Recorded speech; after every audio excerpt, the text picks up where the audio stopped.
Welcome to the Genius Factory. Enjoy the video. In this video, I will explain how to delete your StockTwits account. First, you will need to log into your StockTwits account using a web browser, as this feature is often not available on mobile apps. Once logged in, navigate to your account settings. Look carefully for a section related to privacy, security, or account management. Within these areas, you should find the option to either delete or deactivate your account, which is your first crucial step. After locating the deletion option, the system will prompt you to confirm your choice. It is very important to understand that proceeding with permanent deletion means all your historical posts, private messages, and associated data will be irrevocably removed from the platform.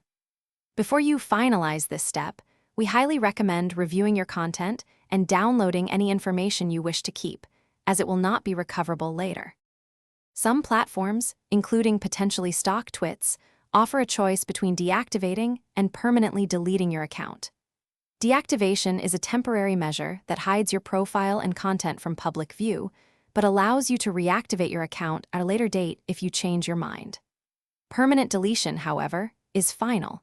It completely erases all your data and content, making it impossible to recover your account.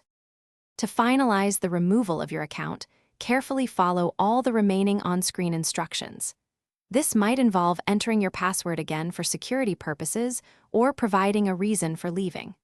Once completed, you may receive an email confirmation within a few minutes or up to 24 hours, verifying that your account has been successfully deleted. If you encounter any difficulties or have questions, do not hesitate to reach out to StockTwits customer support for assistance. Thanks for watching. If you found this helpful, don't forget to like and subscribe.